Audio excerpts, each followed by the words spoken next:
When Keanu Reeves' car broke down on a quiet, overlooked street on the edge of Los Angeles, he expected just another routine fix. A small, forgotten auto shop stood at the corner, the kind that looked untouched by time. Inside, under the soft flicker of aging fluorescent lights, an elderly man worked alone, hunched over a rusted engine like an artist lost in his craft. His name was Henry Carter, 72 years old, sleeves rolled up, grease marking every wrinkle on his weathered hands. He didn't just fix cars, he understood them like old friends. Keanu stepped out of his car, dressed in a black leather jacket, dark jeans and worn boots, a calm coolness about him, effortless yet unintentional. He looked less like a movie star and more like a man trying to stay invisible. Henry didn't recognize him. Just another guy with money and a broken car. Too much luxury for my taste, he muttered. Keanu chuckled softly. Yeah, but a car's still a car, right? Henry smirked. A motor is a motor. He grabbed his tools and got to work, never knowing whose engine he was leaning into. As he worked, Keanu stood nearby, genuinely observing, arms folded. Asking nothing, only listening. You work alone? He eventually asked. Henry grunted. Always have. People don't fix things anymore, they replace 'em. That line lingered in the air, then Henry winced. A flash of pain lit up his chest, sharp and sudden.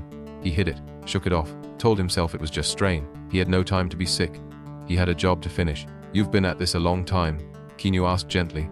Opened this place in '74. Been running it ever since, 50 years. Keanu raised his brows, impressed. Henry gave a nod. Yeah, no one sticks around that long anymore. You're right about that, Keanu said. Respect, Mr. Chu. Henry, the old man replied without looking up.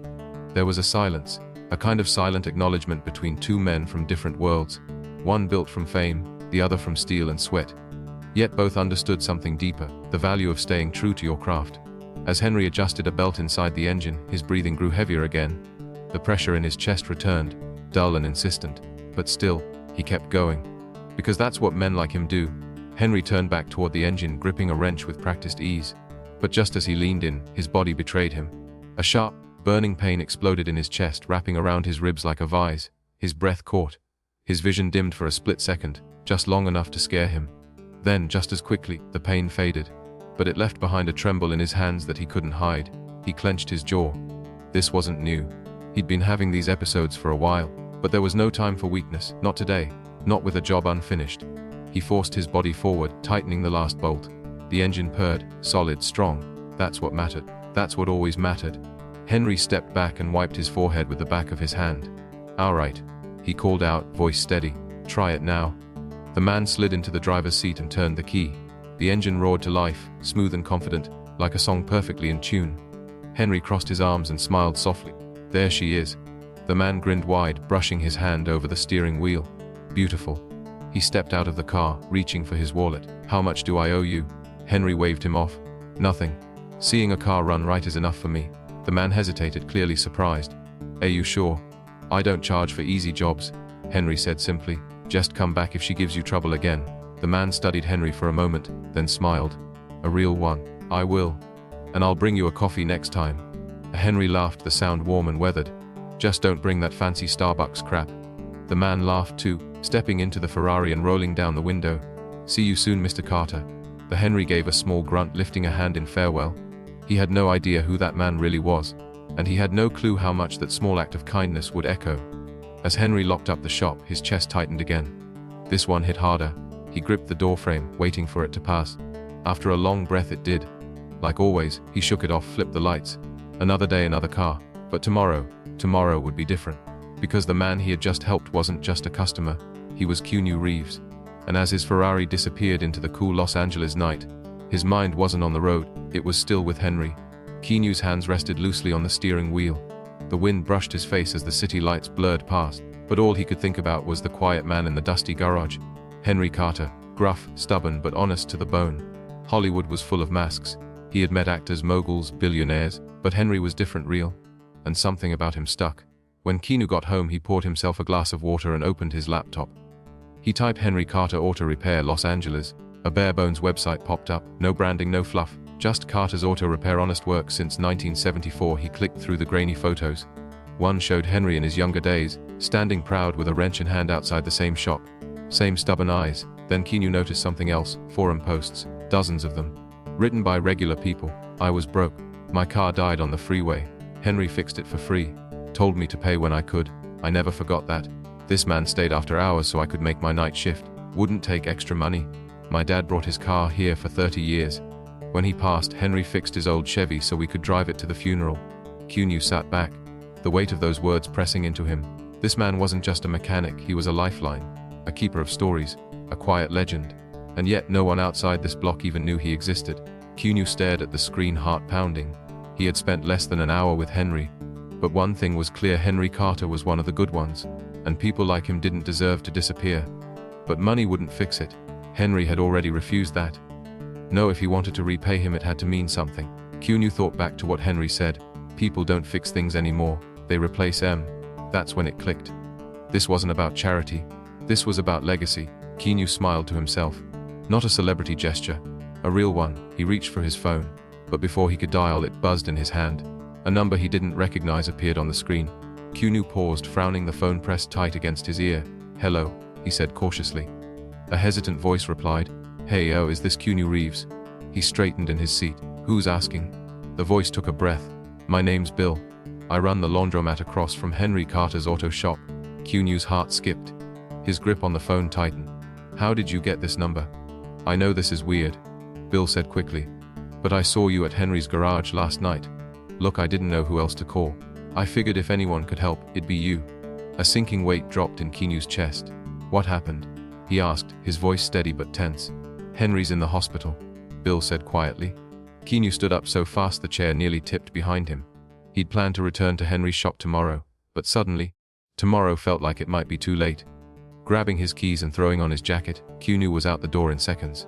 The streets felt quieter than usual. As Keanu pulled up to Carter's auto repair, the darkness told him everything he didn't want to hear. The usually dim, lit garage was pitch black. A single piece of paper was taped to the door. Keanu stepped out of his car, boots echoing on the empty pavement. He approached slowly, closed indefinitely.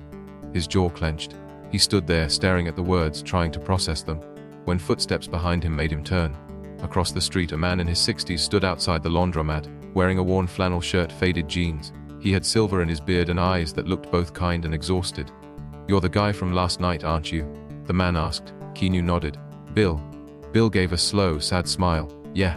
Sorry to call you like that, but I figured you'd want to know." Keanu walked over. "What happened?" Bill ran a hand down his face. "Henry collapsed while working. One of his customers found him hunched over, still trying to finish the job. He was barely conscious." Keanu shut his eyes for a moment. He remembered Henry rubbing his chest yesterday while tuning the engine of the Ferrari. He'd noticed something was off. He should have said something. He should have stayed. "Where is he now?" "County General," Bill said. "Been there since Monday." Without another word, Keanu turned and headed to his car. "Wait," Bill called after him. "I don't know what Henry means to you, but he means everything to this street. He's held this block together longer than most folks have been alive." Keanu paused, hand on the door. "I don't think he's got much left in him," Bill added quietly. Keanu didn't answer. He didn't need to. He was already sliding behind the wheel, the engine roaring to life. This wasn't just about a mechanic anymore. This was about a man who had given everything to his community, and now needed someone to fight for him. The freeway lights blurred past as Keanu gripped the steering wheel tighter. This wasn't charity. He wasn't riding in to save a stranger. He was going to help a friend, and Henry Carter wasn't going to face this alone. Inside County General, the air was thick with antiseptic and fluorescent hums. Keanu's boots echoed through the hallway as he made his way to the front desk. The nurse blinked when she looked up, instantly recognizing him. But to her credit, she didn't react like a fan. "I'm looking for Henry Carter. He was admitted a few days ago." She typed into the computer. "Room 317, third floor. He's stable. But don't expect much conversation." Keanu nodded his thanks and stepped into the elevator. Stable was good. But if Henry wasn't speaking, something was deeply wrong. The hospital room was quiet, dimly lit. Machines beeped softly. Henry lay in bed, pale, thin wires attached to his arm. A heart monitor pulsed beside him. Keanu stepped in and stood at the foot of the bed watching. This man, gritty, stubborn, strong, now looked like a shadow of himself. Then Henry's eyes blinked open. He squinted, coughed. "Don't tell me that damn Ferrari broke down already," he rasped. Keanu smiled. "Nope. Still runs like a dream." Henry gave a short laugh but winced, pressing a hand to his chest. Keanu stepped closer. "How bad is it side?" "Doctors say it's my heart. Ain't listening anymore. Like a busted engine I can't replace." Keanu sat beside him. The silence stretched. "I want to help Henry." Henry looked away. "I know who you are. You're famous, rich. Whatever you're about to offer, it's money, isn't it?" Keanu didn't blink. "Yeah." I want to cover your medical bills. Henry turned his head and just stared at the ceiling for a long time. Then he slowly shook his head. No. Henry's voice came low and unshakable. I don't take handouts, kid. Keanu didn't flinch. He studied Henry's face, stubborn, weathered, proud. This wasn't just about ego.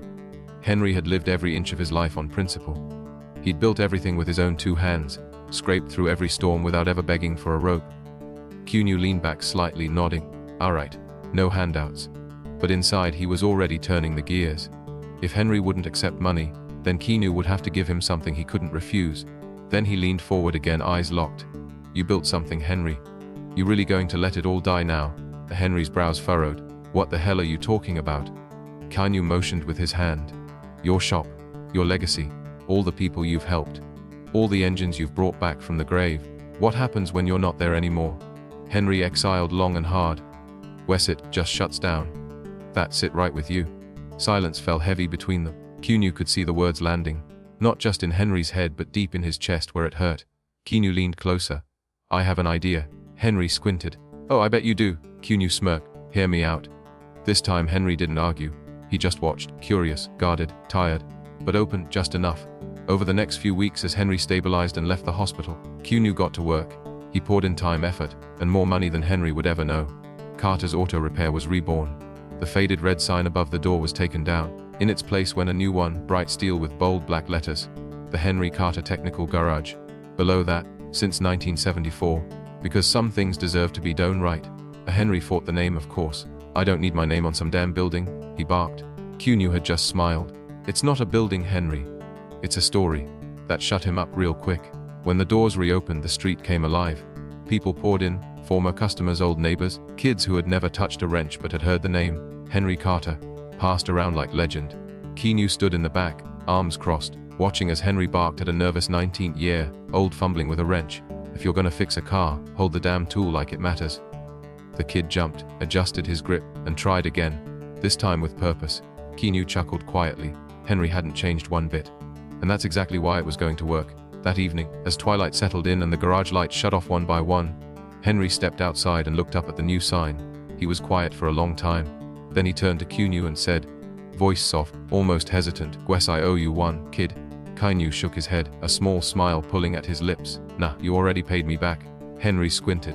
How the hell did I do that? Keanu nodded toward the building behind them. But proving the right way still matters. Henry looked back at the sign again. The Henry Carter Technical Garage. He didn't say anything, but something in his eyes shifted. For the first time in years, he wasn't carrying the weight alone. He was proud. Maybe he hadn't planned for this chapter. Maybe life had caught him off guard. But one thing was for sure. The shop would live on. The story wouldn't end with him. It would keep teaching. Keep building. Keep doing things right. And for Henry Carter, that was everything.